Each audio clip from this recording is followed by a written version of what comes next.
اب بے حیائی ہے کیا، اوریانی ہے کیا؟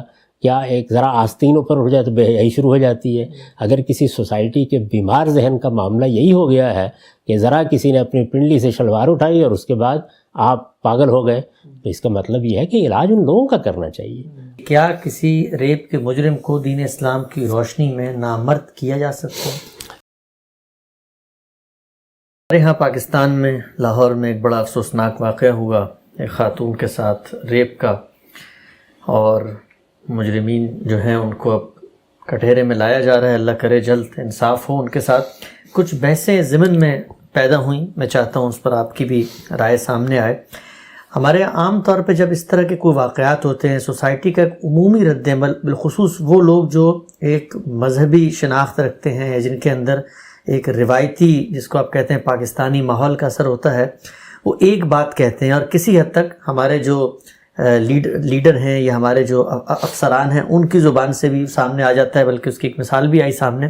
وہ کہتے ہیں کہ ریپ بڑا افسوسناک واقعہ ہے اور اس سے لوگوں کو پکڑ کے عبرتناک سزا بھی دینی چاہیے، لیکن اس کے جو محرکات ہیں ان میں ایک بنیادی محرک جو ہے وہ بے حیائی کا ہے، عورتوں کا اس طرح آزادی سے باہر نکلنے کا ہے۔ تو یہ کام اگر آپ روکیں گے، ڈرامے ہمارے ہاں ٹی وی پہ دکھائے جا رہے ہیں، اس کی وجہ سے وہ جنسی تحریک پیدا ہوتی ہے اور لوگ پھر اس آبرو باختگی پر اتر آتے ہیں۔ تو یہ جو ایک ریپ کا یا عصمت دری کا پس منظر یا اس کی ایک وجہ بیان کی جاتی ہے، اس کو آپ کیسے دیکھتے ہیں؟ میرے نزدیک دیکھیے، اس میں ہر طبقے سے کچھ مختلف توقعات ہوتی ہیں۔ لوگ اگر حکومت میں ہیں، نظم و نسق چلا رہے ہیں، ان کے پاس طاقت ہے، تو ان کا یہ کام نہیں ہے کہ وہ یہ باتیں کہیں۔ ان کی اولین ذمہ داری یہ ہے کہ جو معاشرہ ان کے سپرد کیا گیا ہے وہ اس میں امن قائم کریں۔ مجرموں کی گوشمالی کرنا، ان کا پیچھا کرنا، ایسی حفاظت فراہم کرنا کہ لوگ بغیر کسی تردد کے صبح شام باہر نکل سکیں، ان کی ذمہ داری یہ ہے۔ انہیں نہ اس طرح کے آزار پیش کرنے چاہیے، نہ اس موقع پر ایسی باتیں کرنی چاہیے۔ سر جوڑ کے ہمیشہ بیٹھنا چاہیے اور یہ دیکھنا چاہیے کہ ان کی جو ذمہ داریاں وہ انہیں کیسے ادا کریں۔ ایک دوسرا پہلو وہ ہے جس میں حکمران بھی شامل ہیں اور باقی لوگ بھی شامل ہیں، وہ یہ ہے کہ بحثیت مجموعی یہ دیکھا جائے اور اس کی بڑی سائنٹیفک طریقے سے تحقیق کرتے رہنا چاہیے کہ کسی معاشرے میں کیا چیزیں جرم کے محرکات بنتی ہیں۔ یہ بڑی سادگی کی بات ہے کہ آپ یہ کہہ دیں کہ اچھا فلاں لباس یہ پہنا ہوا تھا، نہیں، جرم کے محرکات کا اس کے بہت اندر اتر کر جائزہ لینا چاہیے۔ اس کے پیچھے طاقت کیا کردار ادا کرتی ہے، اس کے پیچھے تربیت کیا کردار ادا کرتی ہے، اس کے پیچھے مجموعی ماحول کا کیا کردار ہے، ہمارے تعلیمی نظام میں کیا خامیاں ہیں جن کو ہمیں مل کر دور کرنا چاہیے، ہمارے ہاں جو خاص طور پر دیہات کی معاشرت ہے اس میں کیا محرکات جرم کا باعث بن جاتے ہیں، جاگیرداری نظام اس میں کیا کردار ادا کرتا ہے۔ تو ایک اچھی سوسائٹی یا اچھی معاشرت میں حکمرانوں کا کام صرف یہ نہیں ہوتا کہ وہ اپنے لوگوں کی مجالس منعقد کر لیں، ایک تقریر فرما دیں، ایک افسر کا تقرر کر دیں۔ اگر آپ آج کے دور میں حکومت کرنا چاہتے ہیں تو آپ کا کام یہ ہے کہ آپ ہر وقت اس بات کا جائزہ لیں۔ یعنی اگر پولیس کا محکمہ بھی قائم کیا گیا ہے تو ذمہ داری بے شک اس کی یہی ہے کہ وہ امن و امان قائم کرنے کے لیے قانونی ذرائع استعمال کرے، لیکن قانونی ذرائع سے دنیا میں کبھی جرم کا خاتمہ نہیں ہوا۔ خاتمے کی بات نہ کیجیے، کم کرنے ہی میں انسان کامیاب ہوتا ہے۔ یہ ہمیشہ ان تمام عوامل کا جائزہ لینے سے ہوتا ہے۔ اچھا، جدید ذرائع کتنے استعمال کیے گئے ہیں؟ لوگوں کو تحفظ فراہم کرنے کے لیے آپ نے جو آج کل کے زمانے میں اللہ تعالیٰ نے اسباب پیدا کیے ان کو کہاں تک استعمال کیا ہے؟ کہاں کہاں آپ سے کسی چیز پر قبل از وقت اقدام کرنے میں کوتاہی ہوئی ہے؟ یہ تمام چیزیں ایسے محکمے ہونے چاہیے، ایسی مجالس ہونی چاہیے، ایسے تھنک ٹینک ہونے چاہیے جن میں زیر بحث آئیں، کیونکہ ریاست میں حکومت کا نظم قائم کس لیے کیا جاتا ہے؟ اگر کوئی آدمی یہ کہے کہ اولین مقصد کیا ہے تو امن و امان قائم کرنا، لوگوں کو تحفظ فراہم کرنا، یعنی ان کی جان مال آبرو کو حفاظت حاصل ہو۔ میں کئی مرتبہ یہ عرض کر چکا ہوں کہ حکومت تو اصل میں اپنا جواز ہی اس سے پیدا کرتی ہے، ورنہ بھائی ہمیں کیا مصیبت ہے کہ ہم اپنے اندر سے کسی شخص کو اپنا حاکم بنا کے بیٹھ جائیں؟ یہ جو کچھ بھی ہم ٹیکس دیتے ہیں یا ایک حکومت قائم کرنے کی صحیح کرتے ہیں یا حکمرانوں کی برتری کو مانتے ہیں، یہ ایک کانسٹیبل کو یہ حق دیتے ہیں کہ وہ ہمیں کھڑا کر دے جہاں پہ چاہے، یہ اس لیے تاکہ امن قائم ہو، لوگوں کی عزت کی حفاظت ہو، ان کے مال کی حفاظت ہو، ان کی جان کی حفاظت ہو، اسی مقصد کے لیے کرتے ہیں نا۔ تو یہ جان کی حفاظت، آبرو کی حفاظت، یہ محض لیکچر دینے سے نہیں ہوگی، اس کے لیے آپ کو ہر وقت اپنی سوسائٹی کو سمجھنے کا عمل کرنا چاہیے۔ یہ تو حکمرانوں کا بھی کام ہے، اور اسی طریقے سے ریاست کے تمام اداروں کو اس میں اپنی ذمہ داریوں کو پوری کرنی چاہیے۔ عدلیہ دیکھے کہ وہ اس معاملے میں جو کردار ادا کرتی ہے اس میں کیا خامی ہے، پولیس دیکھے کہ اس کا عمومی رویہ کیا ہوتا ہے۔ یعنی یہاں سے بات نہیں شروع ہونی چاہیے کہ آپ نے مارنے کے لیے کسی کو جانا ہے یا پکڑنے کے لیے جانا ہے۔ آپ نے دیکھا ہوگا کہ اکثر ہمارے ہاں اس موقع پر گفتگو ہوتی ہے، اب اس کو لٹکا دیجئے، یہ کر دیجئے، وہ کر دیجئے۔ یہ تو بالکل ایک انتہائی عمل ہے، ضرور سزا دیں اور عبرتناک بھی دیں، لیکن سزا سے بات شروع نہیں ہوتی۔ جرم کہاں سے پیدا ہو رہا ہے، اس کے محرکات کیا ہیں، لوگوں کے اندر یہ ساری چیز کیوں پیدا ہو رہی ہے، اس کے اسباب کو دیکھنا۔ اس کے اسباب کو دیکھ کے بعد ایک اور چیز سامنے آتی ہے، وہ یہ ہے کہ اسباب کا جب آپ جائزہ لیتے ہیں تو اس کا مطلب یہ نہیں ہوتا کہ لوگوں کو آپ نے ان کی آزادیوں سے محروم کر دینا ہے، نہیں، ان کی آزادی بجائے خود ایک بہت بڑی قدر ہے، اس کا لحاظ رکھتے ہوئے آپ نے جرائم کو ختم کرنے کی صحیح کرنی ہے۔ یہ بڑا مشہور واقعہ ہے، رسالت مآب صلی اللہ علیہ وسلم کے زمانے میں ہوا، جس میں مسجد نبوی میں رسول اللہ صلی اللہ علیہ وسلم کی موجودگی میں نماز پڑھنے کے لیے آتی ہوئی ایک خاتون کو ریپ کر لیا گیا۔ یہ واقعہ بیان ہوا ہے نا روایتوں میں۔ اس موقع پر دیکھنا چاہیے رسالت مآب صلی اللہ علیہ وسلم کا رخ مجرم کی طرف تھا یا عورت کی طرف تھا۔ تو مذہبی لوگوں کو بھی اس سے یہ سبق حاصل کرنا چاہیے کہ جب اس طرح کا بڑا حادثہ ہو جائے تو وہ لباس کا جائزہ نہ لیں، ادھر دیکھیں کیا صورتحال ہے۔ یعنی پیغمبر اس وقت ایک منصب پر بھی تھے، پیغمبری کا منصب تو خیر ہر منصب سے بالا تر ہے، لیکن ریاست کے حکمران کی حیثیت سے رسول اللہ صلی اللہ علیہ وسلم نے کیا طریقہ اختیار کیا؟ یعنی کیا یہ کیا کہ اگلے دن سے خواتین مسجد میں نہیں آئیں گی؟ اچھا فلاں جگہ پر چونکہ لائٹیں نہیں لگی ہوئیں تو اس لیے لوگ اپنی لالٹن لے کے نکلیں گے؟ یہ تو نہیں کیا نا۔ یعنی سب سے پہلے مجرم کی طرف آپ نے رخ کیا اور اس کو سزا دی، بڑی عبرتناک سزا دی ہے۔ تو حکومت کے معاملات کو ادھر سے دیکھنا چاہیے، لیکن کیا رسول اللہ صلی اللہ علیہ وسلم یہی کر رہے تھے صرف؟ یعنی صرف یہ عبرتناک سزا ہی آپ نے دی؟ اس کے ساتھ لوگوں کی تعلیم، تربیت، ان کو کیا کرنا ہے کیا نہیں کرنا، وہ چیزیں اصل میں اس موقع پر بیان کرنے کی نہیں ہوتی، وہ پوری ریاست اور سوسائٹی اور معاشرت کی تعمیر کا معاملہ ہے۔ اس سے ایک تہذیب بھی پیدا ہوتی ہے، اس تہذیب میں یہ چیزیں بھی سکھانے کی ہوتی ہیں کہ ہمارے لباس کیا ہونے چاہیے، ہمارا رہن سہن کیا ہونا چاہیے، ہمیں کن احتیاطوں کو ملحوظ رکھنا چاہیے، اپنے بچوں کے بارے میں کیا دیکھنا چاہیے، بڑوں کے بارے میں کیا دیکھنا چاہیے۔ یہ ساری چیزیں تہذیبی سطح پر بیان ہوتی ہیں، یہ اس تنقیدی سطح پر بیان کرنے کی چیزیں نہیں ہوتی۔ تو جب آپ ان کو ان کی صحیح جگہ پر بیان کرتے ہیں تو یہ مؤثر بھی ہوتی ہیں۔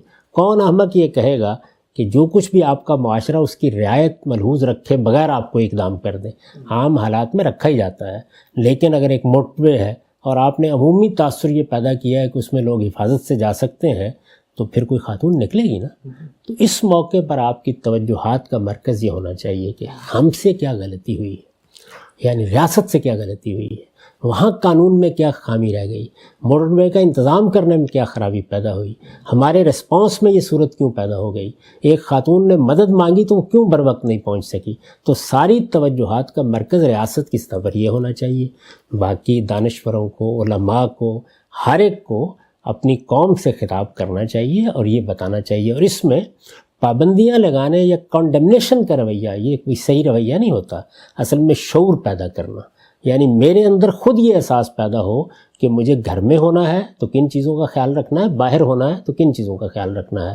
تو یہ ایک تہذیبی روایت ہمیشہ بنتی ہے، اور تہذیبی روایت کی نگہداشت کرنا، اس کے بارے میں حساس ہونا، اس سے متعلق لوگوں کی تربیت کرنا، اور تربیت کا اسلوب اس طرح نہیں اختیار کرنا چاہیے کہ آپ کوئی آسمانی مخلوق الگ سے کھڑے ہیں، جیسے ہمارے یہاں مذہبی طبقہ اپنی الگ سے ایک شناخت پیدا کھڑا ہو جاتا ہے اور اس کے بعد کانڈمنیشن کے بیانات جاری کرنا شروع کر دیتا ہے۔ نہیں، اس کو ایک تہذیبی روایتی کے طور پر بیان بھی ہونا چاہیے۔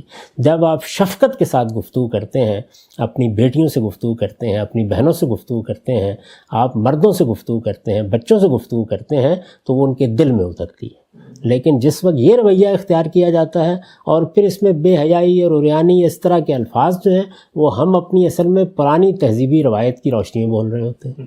اب بے حیائی ہے کیا، عریانی ہے کیا؟ کیا ایک ذرا آستین اوپر اٹھ جائے تو بے حیائی شروع ہو جاتی ہے؟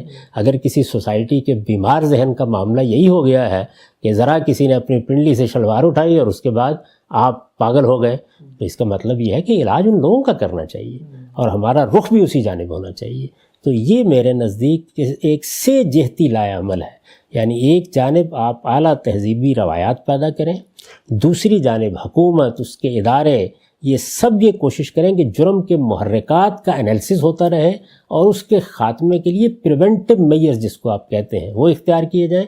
اور تیسری جگہ یہ ہے کہ پھر اگر جرم کا صدور ہو جائے تو اس میں سزا کیسے دی جائے اور کتنی دی جائے، اور اس میں اللہ تعالیٰ نے ہماری رہنمائی فرما دی ہے قرآن مجید میں، اسی کو پیش نظر رکھنا چاہیے۔ اور آپ اندازہ نہیں کر سکتے کہ اگر اس طرح کا کوئی واقعہ ہوا ہو اور یہ بات بیان کی جائے تو یہ خود اس خاتون کے لیے اور باقی خواتین کے لیے کس درجے تکلیف دہ ہو سکتی ہے۔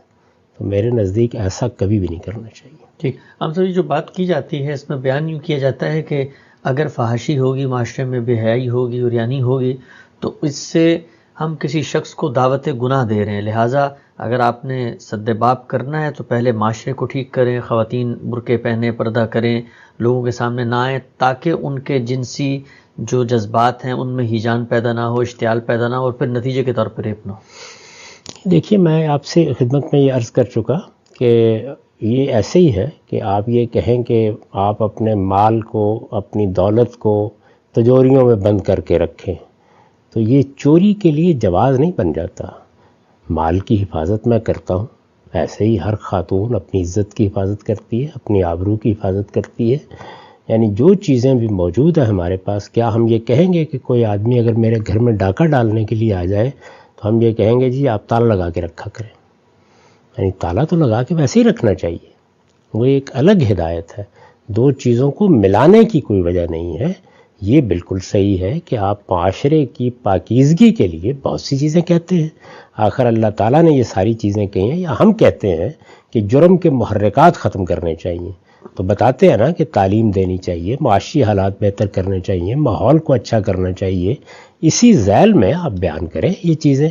قرآن مجید نے جب ان کو بیان کیا تو آپ یہ دیکھیے کہ اس کی وجہ کیا بیان کی۔ یہ بیان کی کہ ایسا نہ ہو کوئی تمہیں ریپ کر لے، یہ کہا کہ ذالک اطہر لقلوبکم، یہ تمہارے دلوں کی طہارت کے لیے ضروری ہے۔ یعنی وہاں خطاب اس خاتون سے ہے یا اس مرد سے ہے جس کو مرد و زن کے اختلاط کے یہ آداب بتائے جا رہے ہیں، اس سے کہا جا رہا ہے کہ خود تمہارے اندر اس سے برے رجحانات نہیں پیدا ہوں گے، تمہارے لیے یہ چیز طہارت کا باعث بنے گی، اس لیے کہ ہمارے دین کا مقصود ہی پاکیزگی ہے، تو یہ بیان کیا ہے۔